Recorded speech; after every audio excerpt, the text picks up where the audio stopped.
네, 오늘이 7월 두 번째 주일 아침입니다. 오늘 예배당에 나와 예배드린 여러분에게 하나님의 큰 은총과 또 평안과 복이 함께 하시기를 주님의 이름으로 축원합니다. 지난 주간에 저는 애리조나를 다녀왔는데요. 목회자 가족 수양회가 있기 때문에 118도 정도 되는 곳에 숨이 막힐 정도의 살아가시는 분들도 계시더라고요. 샌프란시스코가 얼마나 시원한 바람인지를 새롭게 깨달았습니다. 오늘 특별히 예배드리는 여러분 가운데 인생의 어려움과 또 풍랑을 만나신 분들은 주님이 함께 하시는 위로와 또 은혜가 함께 하셔서 그 위기를 잘 믿음의 능력으로 극복하시는 귀한 예배가 될 수 있기를 주님의 이름으로 축원합니다. 우리 교우들 가운데는 운동 경기를 좋아하는 분들이 많이 계셔요. 특별히 골든 스테이트 워리어를 응원하셨던 분들도 많이 계시고 또 아메리칸 풋볼 리그를 아주 꾸준히 보고 계신 분들도 많이 계십니다. 또 제임스 한을 응원하시는 골프 팬들도 많이 계시리라 그렇게 믿습니다. 어렵고 복잡한 규칙이 있고 또 예민한 운동일수록 사람들이 흥미를 갖습니다. 볼링이나 골프도 규칙이 아주 정확하기로 그 정확한 운동 경기입니다. 규칙을 지켜가면서 하는 운동이 품격이 있고 재미가 있고 또 정신과 몸을 건강하게 만들기 때문입니다. 그런데 어느 정도 잘하는가 관심이 있는가 없는가 하는 것을 저는 이렇게 정의해 보았습니다. 전에 보았던 경기를 하나도 빼놓지 않고 다 그것을 기억하고 복귀할 수 있느냐 그렇지 않느냐가 그 운동 경기에 관심을 갖고 또 좋아하는 경기가 되지 않을까 하는 생각입니다. 잘하지 못하는 사람은 그냥 이겼다 졌다만 생각하게 됩니다. 그러나 진정으로 관심을 가지면 그때 작은 실수와 또는 큰 전환점이 되었던 것뿐만 아니라 세세한 움직임도 다 기억하게 마련입니다. 특별히 성적과 상관없이 그 경기를 즐기고 있다는 것은 그것으로 증명된다고 볼 수도 있습니다. 볼링의 경우를 보면 300점 만점을 치면 12번을 굴리면 됩니다. 그러나 가장 많이 굴리는 것은 21번을 던지게 되지요. 보통 사람은 그저 18번에서 20번 사이를 던지게 됩니다. 그러면 그 경기는 프레임이 1부터 10까지 기억하기가 그렇게 어렵지 않습니다. 두 사람이 경기한다고 하면 두 사람을 다 합쳐 보아도 40번 정도 내외에서 기억하니까 말입니다. 골프 같은 경우에는 잘하면 72번 또는 100번 정도 내외에서 하게 됩니다.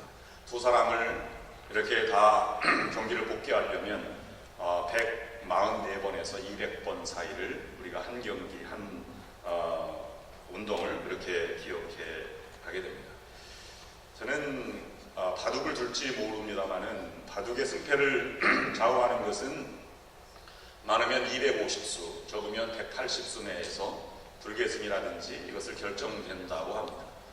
근데 프로 바둑 기사들은 웬만큼 바둑을 두면 내 바둑 기보뿐만 아니라 상대방의 기보도 다 나중에 복귀해서 그것을 이야기로 풀어가고 기억을 다 한다고 하지 않습니까? 두 사람 거면 500수를 다 기억하는 꼴이 됩니다. 어떻게 그것이 가능할까 하는 생각을 해보았습니다. 아주 좋아하고 또 순간순간 최선을 다했던 흔적이 남아있을 때 우리는 복귀, 기억이라고 하는 것을 가지게 된다고 하는 것입니다. 최선을 다한다고 하는 것은 잘할 때보다 어렵고 힘든 과정을 겪어 나갔을 때 그것을 우리가 더 기억에 잘 남기 때문입니다. 우리가 어릴 때 기억이 희미한 것은 그때 자기가 결정하거나 최선을 다했던 경험이 적었기 때문일 것입니다.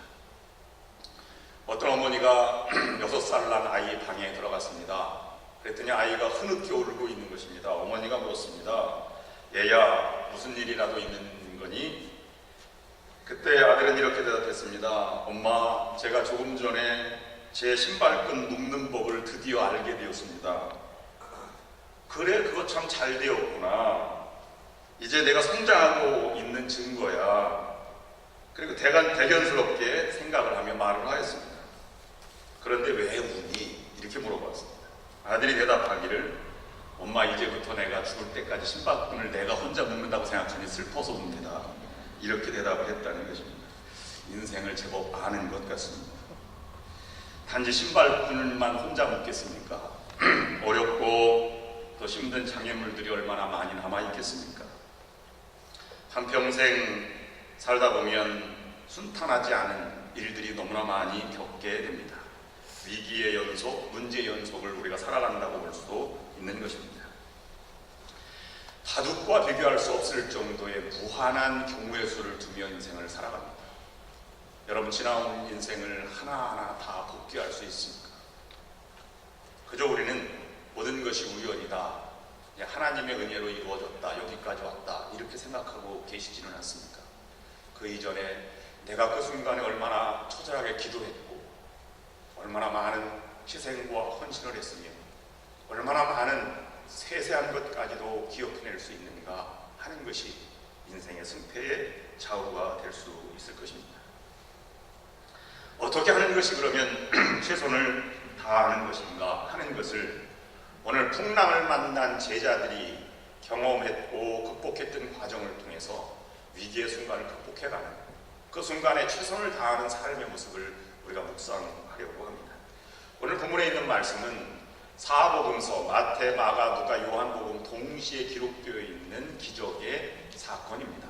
그만큼 모든 복음서 기자들은 신앙을 살아가는데, 인생을 살아가는데 가장 중요한 사건으로 이것을 기록하고 전하고 있다고 볼 수 있는 것입니다. 첫 번째로 우리가 세 가지로 오늘 이 교훈을 묵상하고자 합니다. 위기의 순간에도 분명한 목표가 있다면 우리가 최선을 다할 수 있다는 것입니다. 여러분, 위기를 만났다면 여러분의 강한 목표의식을 되돌아보시기를 바랍니다. 분명한 목표를 가지고 있다면 위기는 기회가 될 수 있을 것입니다. 그 위기는 예수님과 함께 탔던 배에서도 일어났습니다. 오늘 35절 말씀에 보면 예수님께서 친히 제자들에게 말씀하시기를 건너편으로 건너가자, 저편으로 건너가자, 그렇게 권유하고 있습니다. 똑같은 이 풍랑을 만난 사건을 요한복음 6장에도 기록하고 있는데, 6장에는 예수님이 그 배에 타지 않으시고 가버나움, 즉 고향으로 가는 배에 제자들이 노져 가고 있다고 표현하고 있습니다. 그리고 21절 요한복음에 보면 6장 21절 말씀에는 그들이 가려고 하는 땅에 도착하였다, 이렇게 이르렀다고 말씀하고 있습니다. 갈릴리 호수는 남북으로 이렇게 길게 뻗어 있고 동서로 짧게 포기되어 있는데요, 남북의 길이는 약 13마일 정도 됩니다. 끝이 보이는 그런 호수지요. 한 20km 정도 됩니다. 그리고 동서는 폭이 약간 작아서 7.5마일, 12km 정도 됩니다. 호수를 다 한 바퀴 돌으면 32마일, 50km 정도 되고요. 깊이는 약 50m 정도 되는 그런 호수입니다. 중요한 것은 지중해보다, 바다보다 212m가 낮고 그 주변에 3000m가 넘는 산맥들이 둘러있기 때문에 특별히 봄 같은 경우에는 이 골짜기에 큰 바람의 이동 통로가 되어서 갈릴리 바다가 흉룡, 바다라고 표현하지만 호수지만 그들이 느끼기에는 험한 물결이 일어나는 그런 호수라고 그렇게 그려지고 있는 것입니다.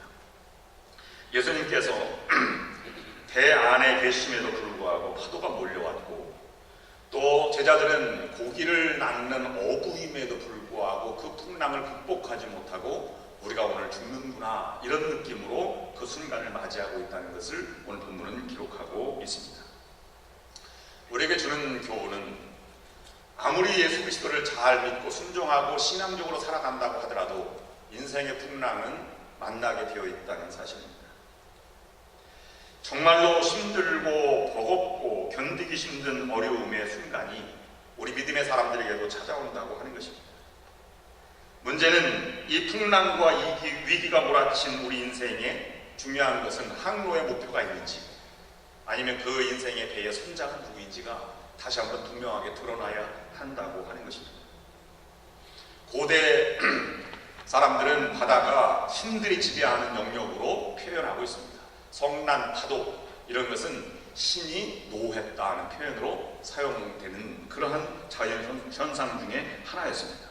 그 신들 중에 신이다라고 해서 바람을 꾸짖어 가라사대 잠잠하고 고요하라 라고 했을 때 파도가 잔잔했던 것은 그것을 나타내는 표현이기도 합니다. 우리가 어려움이 있을 때 심한 인생의 위기를 만났을 때 이건 우연이다 또는 재수가 나빠서 이렇게 해석하는 것은 영적으로 해석되는 것이 아니라고 하는 것입니다. 하나님의 백성들을 해치려는 시도로 사단의 음모요 또는 영적으로 이겨나가기 위한 하나님의 큰 뜻이 담겨져 있다 이렇게 말할 수 있어야 할 것입니다. 그럴 때 우리는 건너가야 할 저편으로 건너가야 하나님의 인도하심의 분명한 목표와 강한 목표인식이 있을 때 우리는 그것을 이겨나갈 수 있게 되는 것입니다. 한 번 더 깊이 생각해 보면 다르게 접근해 보면 이렇습니다. 인생은 목표를 세우고 나가는 사람에게만 언제나 큰 위기를 만나게 되어 있다는 것입니다. 문제는 인생은 장애물을 뛰어넘어야 하는 장애물 경기와 같습니다. 그런데 정말로 장애물 경기를 하는 사람들은 장애물을 보지 않는다는 사실입니다. 그 장애물을 뛰어서 목표를 향해서 몸을 던져서 달려갈 뿐입니다. 장애물에 대해서 걱정하지도 않고 과감하게 몸을 날리는 그 선수가 장애물 경기에 우승할 수 있는 것입니다. 인생의 모든 승리자들은 강한 목표의식을 가진 사람들이었습니다. 그런 사람들에 의해서 역사는 쓰여졌고 인생은 포기하지 않고 다시 일어서서 승리할 수 있는 사람들입니다. 반드시 길은 있습니다.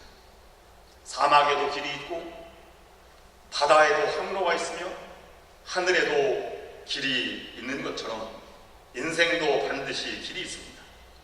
마지막까지 남아서 성공하고 승리하는 사람들은 그 목표와 길을 하나님께 내어맡기고 살아가는 사람들입니다.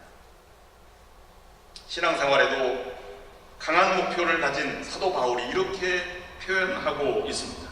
나의 달려갈 길과 주께 받은 사명 곧 은혜의 복음을 증거하는 일을 마치려 하면은 나의 생명을 조금 더 귀한 것으로 여기지 아니하노라. 예수님도 이 땅에 오셔서 수많은 멸시와 천대와 모욕과 이런 비난을 받았지만 그가 한 가지 분명한 목적을 가지고 나아갔던 것은 인류를 구원하고자 하는 십자가의 길을 걸어가는 그 일주일의 인생의 모든 과정과 일주일의 십자가의 길 하나도 조금도 망설임이 없이 갔다고 하는 것은 그만큼 목표가 뚜렷했다고 하는 것입니다. 여러분, 분명한 신앙의 목표가 있습니다. 인생의 목표가 있습니다. 그러면 지금 위기도 극복할 수 있는 것입니다. 목표를 다시 한번 되짚어 보시기를 바랍니다. 둘째로, 위기의 순간에 믿음의 결단을 하는 것이 최선을 다하는 것입니다. 사람은 어떤 식으로도 자기가 살아온 과정의 한 매듭 가운데에 단을 하도록 되어 있습니다. 그 단이 없으면 사람은 인생을 살아가지 않는 것입니다. 그런데 단을 하는 것도 여러 가지 가치에 상존하는 그런 결단의 순간을 맞이하게 됩니다. 내가 전쟁에 나아갈까 말까, 이것을 할까 말까를 결정하게 됩니다. 보다 더 높은 가치를 향해 결정하는 것을 우리는 결단이라고 말하고, 보다 낮은 가치를 향해서 내가 단을 하는 것을 포기라고 말합니다. 가치 없는 것을 향해서 나아가는 것을 우리는 타락이라고 표현하고 있는 것입니다. 여러분들 인생의 위기를 만났을 때 보다 높은 가치를 향해서 결단하는 믿음의 결단을 해나가실 여러분들이 될 수 있기를 바랍니다. 그것이 하나님이 우리에게 주시는 위기의 순간에 바라보는 하나님의 말씀입니다.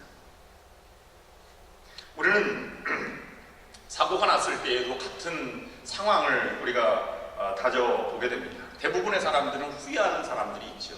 내가 그때 그 길로 가는 것이 아닌데 그 길로 간 것이 잘못이야. 그렇다고 해서 사고가 되돌아오지는 않습니다.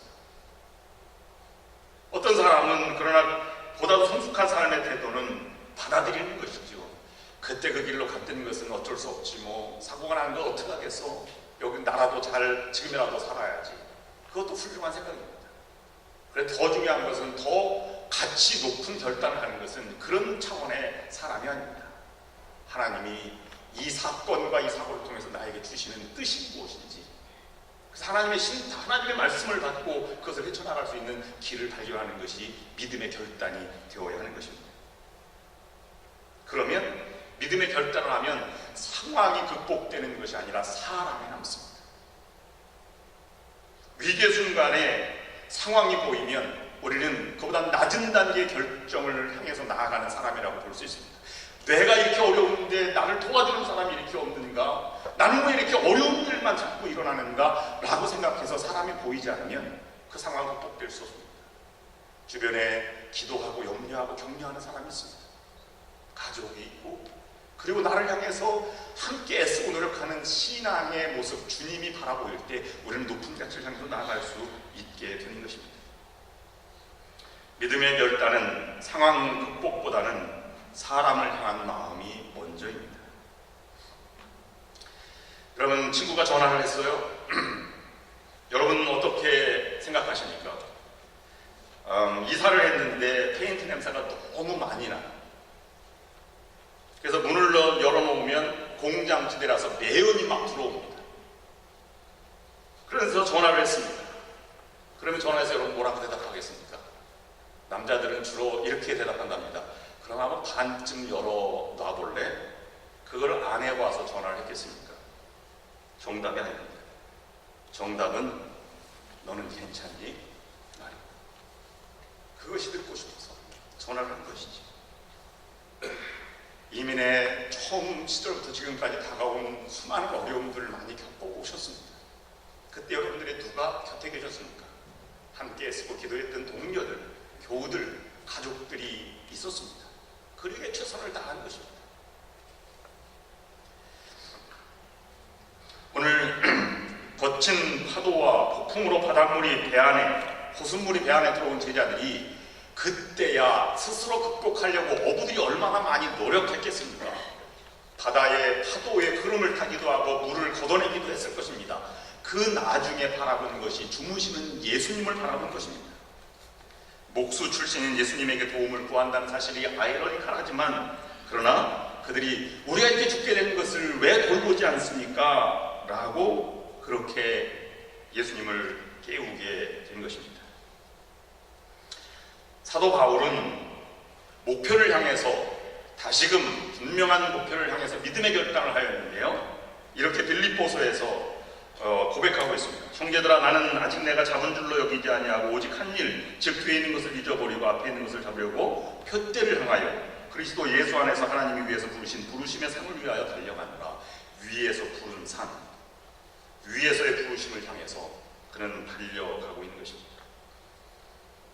1735년 10월 14일부터 36년 2월 5일까지 존 웨슬리가 그 배를 타고 조지아주의 선교사로 올 때 겪었던 일화는 유명한 일화가 있습니다. 그 웨슬리 형제를 비롯하여 많은 승객들이 타고 있었는데요, 그 배 안에는 26명의 모라비안 교우들이 타고 있었습니다. 1월 17일부터 25일 사이에 엄청난 배의 위기를 만나게 되는데요, 큰 광풍이 몰아쳐 배에 물이 들어오고 배가 쓸려서 이리 쏠리고 저리 쏠리는 그러한 위기를 경험하게 됩니다. 영국 사람들과 모든 사람들은 두려움에 쌓여 있었는데, 모라비안 교도들은 거기에서 위기의 순간에도 평안한 모습을 보여주었다고 일기에 기록하고 있습니다.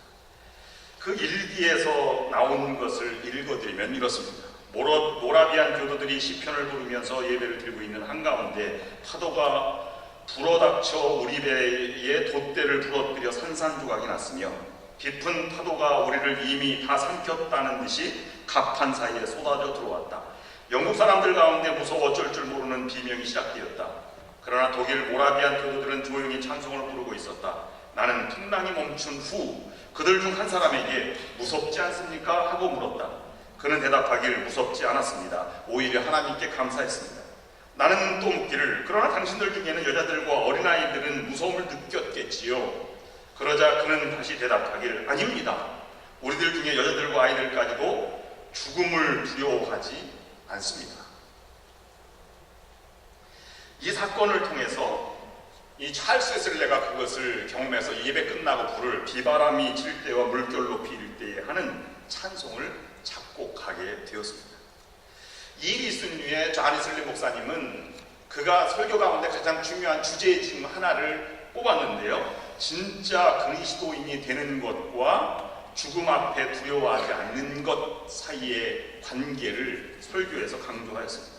왜 똑같은 그리스도인들인데 누구는 위기와 죽음 앞에 초연하고 누구는 두려움에 떠는가? 그 원인이 무엇인가 하는 것을 설교하였던 것입니다. 세 번째로 위기의 순간에 하나님의 능력을 체험하는 기회로 삼을 때 최선을 다할 수 있다는 것입니다. 하나님께 전적으로 신뢰하는가 그렇지 않은가를 하나님이 시험하신다는 것입니다. 그 시험은 평안한 가운데 큰 믿음이 필요함을 우리에게 강조해 주고 있습니다. 좋은 교회와 위대한 교회는 위기를 하나님의 능력을 체험하는 기회로 만들 만한 큰 믿음을 가진 성도들이 모여있는 교회입니다. 그런 큰 믿음을 가진 성도들을 가진 교회가 사람을 변화시키고 사회를 인도하고 사회 속에 참다운 신앙의 길, 참기를 인도할 수 있는 것입니다. 여기에 보면 주님은 얼마나 하나님을 신뢰하였으면 풍랑 가운데도 주무시고 계셨다라고 표현하고 있습니다. 그만큼 하나님을 신뢰하고 있었다고 하는 증거이지.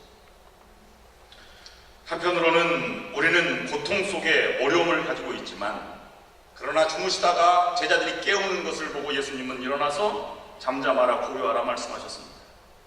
그리고 곧바로 주님께서 책망하신 일이 있는데요. 왜 믿음이 없느냐? 어찌하여 무서워 떠느냐? 라고 책망하신 것입니다. 제자들은 저가 되기에 바람과 바다라도 순종하는 거라고 고백하고 있습니다. 여기에서 주님이 정말로 보여주시기 원했던 기적은 풍랑을 잠잠케 하는 것이 아님을 알 수 있습니다. 그것은 풍랑과 위기 한가운데에서도 제자들에게 평안을 주시는 것임을 알 수 있습니다. 다시 말씀드리면 위기가 사라지게 하는데 주님의 진정한 뜻이 있는 것이 아니라 어떤 위기 가운데에서도 하나님의 뒤를 따르는 제자들의 평안을 유지하게 하는데 주님의 목적이 있다는 사실입니다. 그러므로 본문 말씀이 우리에게 주는 영적인 교훈은 어떤 위기가 닥친다고 하더라도 주님을 신뢰하는 사람들은 안전하며 평안을 유지할 수 있고 그것을 극복해 나갈 수 있는 능력이 있다고 하는 것입니다. 그렇습니다. 위기의 극복과 영적인 능력과 힘은 외부로부터 오는 것이 아닙니다. 우리의 내면으로부터 오는 것이며 믿음으로부터 오는 것입니다. 그리고 좋은 교회는 이런 존경과 위기를 오히려 하나님의 능력을 체험하는 기회로 만들 만한 큰 믿음을 가진 성도들이 모여서 함께 기도하는 것입니다. 여러분 인생에 극복하지 못할 위기를 만나셨습니다. 가정의 어려움이 있습니다. 경제적인 어려움이 있습니까? 신앙생활의 위기를 만났습니까? 인간관계에 어려움이 있으십니까? 그 위기를 하나님이 주신 기회로 하나님을 신뢰하는 믿음으로 나아가시기를 바랍니다. 요한복음 21장에 나와 있는 똑같은 기적의 사건을 표현한 것을 보면 21절 말씀에 이렇게 기록하고 있습니다. 배는 곧 그들이 가려던 땅에 이르렀다 라고 표현하고 있습니다. 여러분 잘 생각해 보시면 갈릴리 호수가 7.5마일, 12km 정도 되는데요. 요한복음에 보면 원문에는 25에서 30 스타디아쯤 된다고 하였습니다. 우리 리로 생각하면 한 12여 한 4km 정도 되는 것이고요. 마일로 따지면 2마일에서 3마일 간 것입니다. 7마일 되는 거리를 2, 3마일 정도로 가기까지 제자들은 밤새도록 파도가 싸웠습니다. 그러나 예수님이 배에 오르시자, 배로 영접하시자 그들은 곧 가려고 하던 목적지 나머지 5마일을 곧 도착하게 되었다고 표현한 것입니다. 거기에 중요한 것은 이 요한복음에는 예수님을 배에 모셔드린 그 배가 풍랑을 잔잔했다, 풍랑이 잔잔케 되었다 이렇게 표현하고 있지 않다고 하는 사실입니다. 예수님과 함께하니 어려움도 쉽게 곧 가려고 하는 목적지에 도달하게 되었다고 기록하고 있는 것입니다. 제스 무디는 말하기를 나는 불안한 선장이 운전하는 안전한 배에 있기보다 평안한 주님이 계시는 흔들리는 배에 타는 것이 더 낫습니다 라고 표현하였습니다. 위기와 시련 속에 있더라도 주님과 함께하는 것이 주님 없는 것보다 훨씬 더 평안하고 나은 것입니다. 위기가 닥칠 때마다 주님께서 여러분에게 모든 위기를 다 이길 수 있는 힘을 주신다는 사실을 믿고 의지하십시오. 주님께서 분명히 여러분들에게 길을 인도하시고 도움의 손길을 통해서 극복하게 하실 것입니다. 그런 주님과 인생의 항로를 함께 나아가서 승리하는 여러분 모두가 될 수 있기를 주님의 이름으로 축원합니다. 기도하시겠습니다. 주님, 어려움이 있더라도 최선을 다하게 하여 주시옵소서.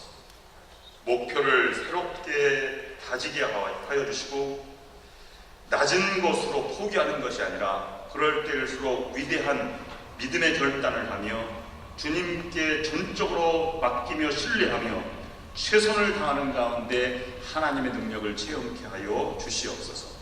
예수 그리스도의 이름으로 간절히 기도드리옵나이다. 아멘.